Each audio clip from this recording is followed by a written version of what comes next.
Enough about Attilia. Is there anyone else you think may have done it? I don't know if he has any ill intent, but Prior Ferenic has been acting strangely since the day Lorenz arrived.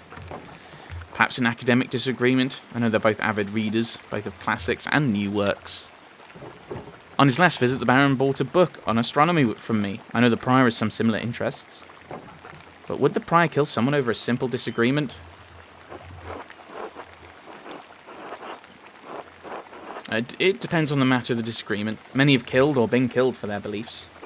What is an opinion for someone is a testament of faith for others and worth killing for. It's true. That may be so, but I've never seen that sort of anger in Prior Ferenic, not even when Gernot was made abbot instead of him. Afterward, he seemed bitter but never violent. That just doesn't seem to be part of his character. So, Lucky the Widow, the Abbey Prior. Anyone else? Something strange when we approached the Abbey together. Mother Cecilia was outside with some of the sisters. Mother Cecilia scowled and took the nuns inside without saying a word. Sounds like they have a history, at least. I do not know Mother Cecilia personally, but I've never heard anyone speak badly of her. If she had cause to dislike the Baron, I must believe she had good reason. Well, Andreas, it sounds like there's a lot to look into. Thank you for your care. It's helped me understand how I can help Piero. And you're always welcome here, Andreas, anytime. Yeah! Especially welcome with this one.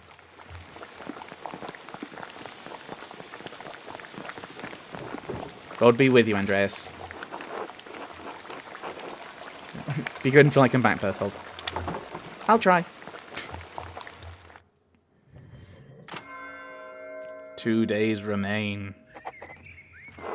Right, I have several leads to follow, but where should I start? I could talk to Lucky Steinauer. He's probably working in front of his house. The widow Kemperin lives south of here, near Franz Bauer. Prior Ferenic is usually at the scriptorium, but I won't be able to talk to him until tomorrow. Okay. Speaking of the scriptorium, I really should look at what Ferenic was writing in that book yesterday. Yes. Still, nothing would prevent me from talking to Mother Cecilia in the convent. But if I don't attend Brother Florian's examination of the body, he'll have to do it without me. Oh, wow. So let's go and do that one first, then. Because I don't know if... The thing is, I don't know if I've only got the option to do one at a time. What? Has departed for Innsbruck to request the presence. So I've done those ones. So, Baron and the Nun. So talk to Mother Cecilia. Find out what Ferenic was writing. Tidia Kemperin, talk to that. Stonemason's Anger, that's Lucky. Right. And then we got the Flood. Okay, so that's just the same thing. Okay. Ask me to be present. Right, okay, so let's go and head up. And then we can work things out from there.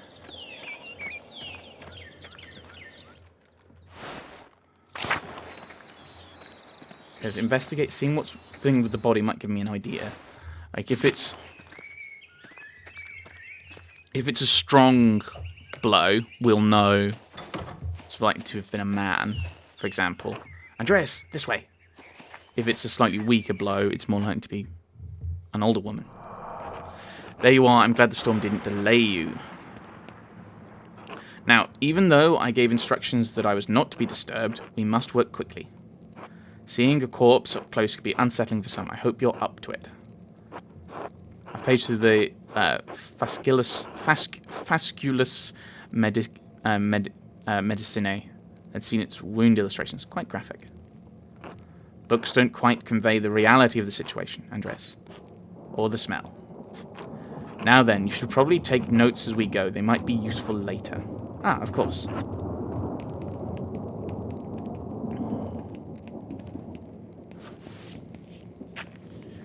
I will begin by inspecting his anterior, starting with the face and head. No visible wounds, no blemishes, teeth in good condition, nothing unusual. Neck, shoulders, and chest are ordinary. I need to clean some blood away to examine the torso. Yes, there it is, a puncture wound between the 6th and 7th ribs. It's fairly shallow, though. I estimate it penetrated only about an inch. It likely came from his own hand.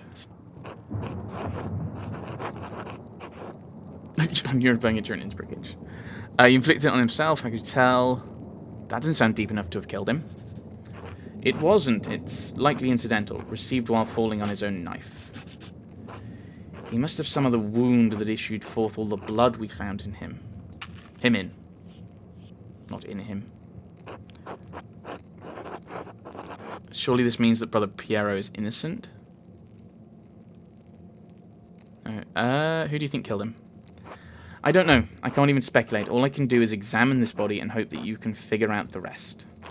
Simply pointing out the implausibility of Brother Piero striking the fatal blow may not be enough to convince the Archdeacon. Brother Piero never should have picked up that knife. I'm sure the appearance of guilt never even crossed his mind. Now then, let us move on. Well, there is a sore on his sex, probably from the French disease. I doubt it had anything to do with his murder. I'm not familiar with it.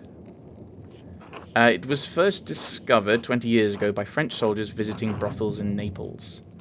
Anyway, it seems the Baron was not the most faithful husband, not uncommon among the nobility. I'm not going to say that, just moving on. Moving down. Other than a few blisters on his feet from what I assume are new shoes, there's nothing wrong with his legs. Andreas, can you help me turn him over? Of course.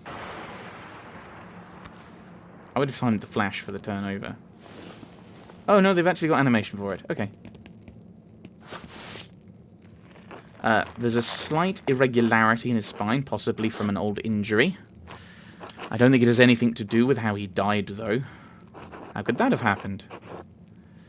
I have no idea. Whatever the reason, it didn't contribute to his death. Here it is, a rather dramatic head wound. Ooh! The dark hair and the blood make it difficult to see, but it's quite bad. In my experience, I've never seen someone walk away from a head wound of this severity. Okay, I'm not going to ask him about that. That's just not relevant. Say nothing. The wound looks like it was caused by a single powerful blow from a blunt object, probably no more than 4 or 5 inches across. How can you tell? The skull is cracked in a single spot, and there's a clear impression in the skin around it. It would take extraordinary precision to hit the same spot twice, unless the Baron was already dead. It's likely he didn't die immediately. How long could he have survived for? I've seen similar injuries in battle. The victims don't last more than a few minutes, but it's an agonizing death. Even so, he couldn't have wandered far from where the blow was first struck. So he may not have been attacked in the chapter house. He was either attacked in the chapter house or someplace in the immediate area. Outside the church? Outside the abbey? No, I don't think so. With a wound like that, he would have collapsed before he got inside. And certainly someone would have seen him. Anyway, whatever killed the Baron was a blunt instrument of considerable heft. The part that impacted him was likely a little smaller than a fist. I'd say 2 to 2.5 inches around. Perhaps a pig mallet or joining hammer or even a round stone 4 to 5 inches across held in the hand. That's specific. Estimating size, distance, and number have always come easily to me. Hopefully your talents will help you find the murder weapon in short order. Whoever did this must have caught the Baron unaware. Save for the small knife wound, he had no other injuries. I suppose that he was struck, drew his knife to defend himself, and fell on it before Brother Piero discovered him. So I believe we've discovered 2 important things.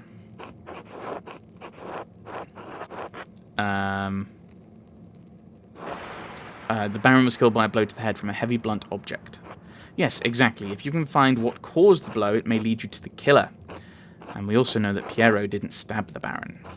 We know that. I suspect even the Baron knows that. Abbot knows that, but you may need more evidence to convince the Archdeacon. Oh, there is one other item of interest. I found it in the Baron's jacket, but didn't want to open it without you. Okay.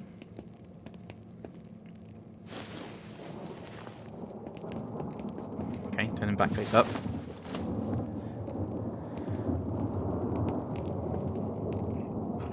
A note of some kind. As I am a caretaker of men, you are a caretaker of parchment. I leave it to your capable hands. Oh, he was talking to me. What does it say? Was Mädchen, das starb und die Unschuldige mit ihr. Matutine Kapitelhaus. I mean, that's the lady. Something. With me? I assume Mattin's in the chapter house. Which fits with the vision. The girl who died and the innocent with her, Mattin's chapter house. Ooh. Oh, so it was a girl who was pregnant? Okay, so... Oh dear. What girl and what innocent? So is this someone that the Baron had an affair with, and then she got pregnant, and she died because he didn't stay with her, for example? Oh dear. One of the nuns? That would make sense with what we know about Mother, what was it, Cecilia? It's been years since any of the nuns have died. Perhaps Mother Cecilia would remember. Can you tell who wrote it? I don't think they're French or Flemish. It'd be some sort of... Definitely with the great... I don't think they're French or Flemish. It would be some form of Bastarda script. Bastarda and Burgundian scribes write similarly, but no, this is a highly refined Gothic hand. As good as Adok and Guy are, I don't think they could replicate this. What? Really? If not them, who? I intend to find out. I wish you good luck finding the answer. I'm sorry to rush you, but I must ask you to leave. Every minute you stay here is additional risk. Okay, say nothing. Brother Florian, could you open up? It's Werner Stolz, the physician from Tassing. Yes, sir, I'm in the middle of something. Could you return after supper? I'm afraid it can't wait. Father Gernot asked me to examine the Baron's body. All right, just give me a moment. Andres, I need you to hide yourself. Of course. Well, we don't want him to get in trouble. That's terrible. Yeah, we don't want him getting in trouble because he might pass it on to the father that I was also there. Ah, Dr. Stolz. Sorry to keep you waiting. Now, what did you need? The abbot wanted me to examine the Baron's body before his wife arrives. It seems unnecessary at this point. I've just completed my own examination. Well then, what's the harm in letting me take a look? I mean, we know it was someone in the abbey, so actually it's probably good to have someone outside the abbey also check. Dr. Stolz, with all respect, I've finished. The cause of death is clear. If you had arrived an hour ago, I would have had no problem with your assistance. Assistance? I'm a university-trained physician. I could examine a corpse on my own without the help of a battlefield sawbones. No, remain hidden. Regardless of your opinions regarding my abilities, the examination is finished. If you insist on inspecting the body anyway, I must insist that the abbot tells me himself. What? Making me bring the abbot here is a waste of time. So is performing an examination on this corpse immediately after one was just completed. Idiotic. I'll return with Father Gernot presently.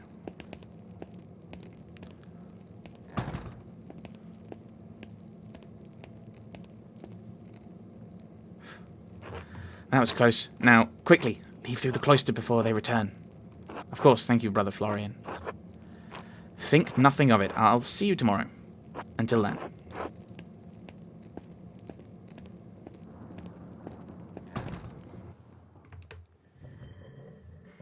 Oh dear.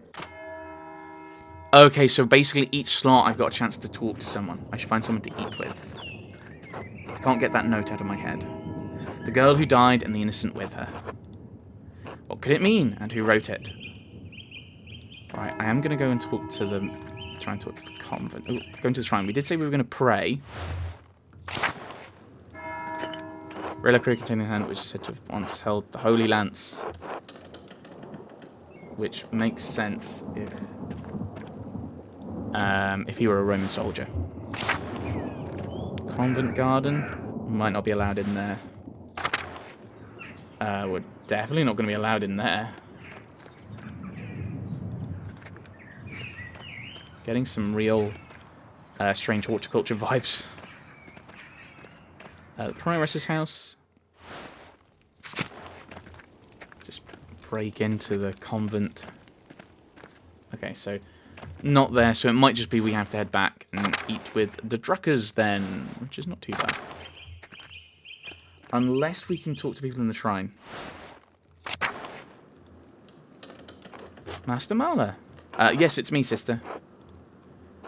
Do you think Brother Piero really murdered the Baron? Do you? I don't know what to think. Father Abbot says that the devil sometimes enters men and makes them do terrible things. I don't think the devil entered Brother Piero. Do you think the devil could appear here at Kirsau? If the devil could appear to Christ at Gethsemane, he can appear to us anywhere. But he didn't. Are you talking about the temptation? Because, no. Unless this is some extra biblical stuff. But that's not biblical. But I'll say it anyway. I didn't see the devil, but I think I smelled his odour. Last night, I woke before matins and I smelled something in our dormitory. It was strange, moss and sulphur mixed with frankincense and roses. It moved through the room. I wanted to scream, but I was too frightened, and then it was gone. Okay, so someone who smelled like that was in the dormitory. Okay. I'm ashamed that I didn't cry out, but I didn't know what to do. Did any of the other sisters smell it? I don't know, but I think they were all asleep. Thank you, Sister Margareta. Ooh, I'm glad I came in here. God bless you, Master Marla. Maybe I could have questioned the other people in that session. God bless you. Is that the only bit of dialogue we could have? God bless you. God bless you. God bless you, Master Marla. Sister Matilda, how are you doing? Mother Cecilia doesn't like us talking to men unless it's necessary to perform our work. Ah, forgive me. Sorry to bother you then. Thank you, Master Marla. Okay. But that's interesting. Moss and sulphur, which might line up with the widow. Possibly. Maybe I should go and have a chat with her. We'll see if the game will let me at any rate. Moss and sulphur, though.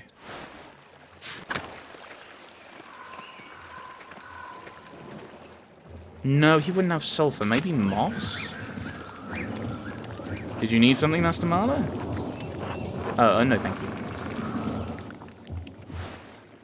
Let's do a bit of investigation. I'm worried that I may have missed the chance to do a bit of investigating.